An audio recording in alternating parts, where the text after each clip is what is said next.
Okay, hi everyone. So as you can see from what you're looking at, today I'm actually going to be showing you the hamster mix that I've made up for my hamster. As a disclaimer, I want to point out that I'm not telling anyone to make this or recommending that anyone does without completely working out what they need for their own hamster and the breed of hamster and weight and all the rest of it. This has taken me about 3 weeks to work out the correct amounts for my own hamster. And I'm actually not going to list the ingredients below because I don't want to be responsible for anyone getting it wrong or it not being the correct food for their hamster and then me being the one to blame. But I am just going to tell you how I made it and the kind of things that I put in it. I'd just like to point out that you can't just pour in any old ingredient, you can't just pour in pasta and cereals and things like that and expect it to be the correct amounts of each thing for your hamster to eat. So if you do make up a mix like this but you don't actually calculate the correct amounts, then please only feed it as a treat once or twice a week alongside their current food. So when I was making it, what I was looking for was to measure out the correct amounts of protein, fibre, fat, vitamins and then overall calories. My mix worked out at about 18.5% protein, it was about 7.8% fibre and 6% fat. I haven't written down the sugar. It was pretty low in sugar. I'll have to find that for you. Yeah, so if anyone's interested in that, just ask me about the sugar. There's nothing really sugary in there apart from the odd raisin.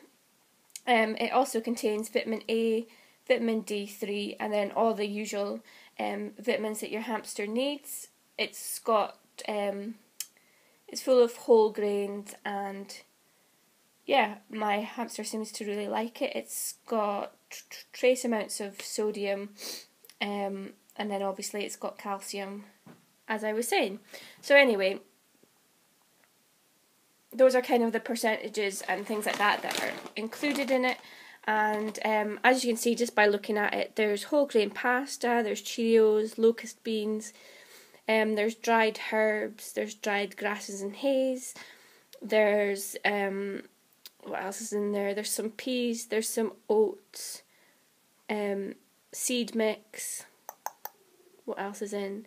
There's a few lentils and a few bits of barley and Cheerios.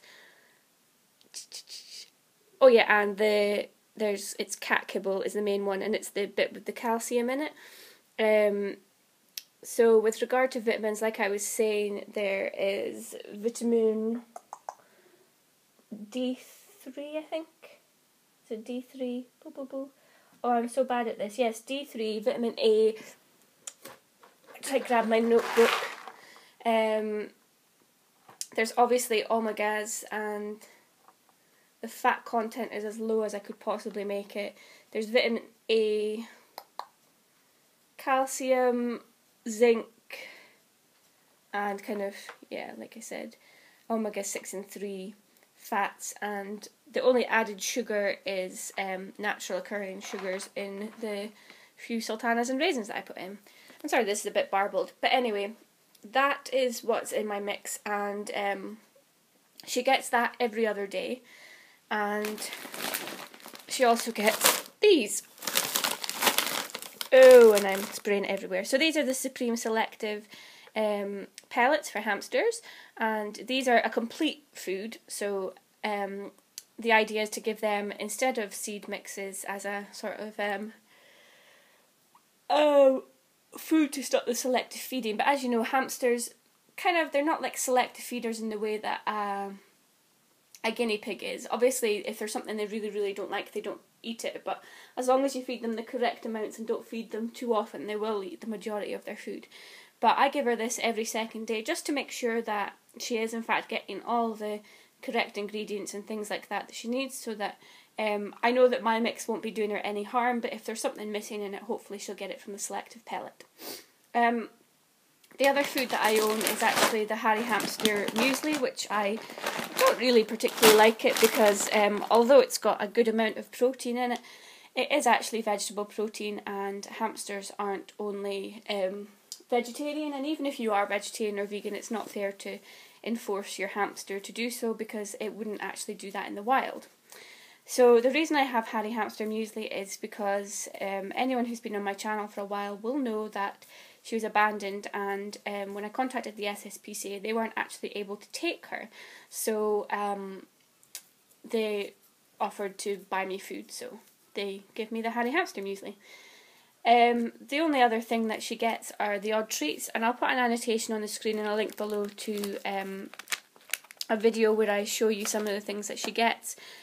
Here are the biscuits, just fell out, they don't live like that. There's some cheese biscuits, some Rotistrack milk drops and some carrot drops. The other things she gets are a fruit and nut mix, the odd piece of a honey nut treat, and then this share between her and the guinea pigs. You can see there's some healthy hearts, some fruity shapes and some carroty bites.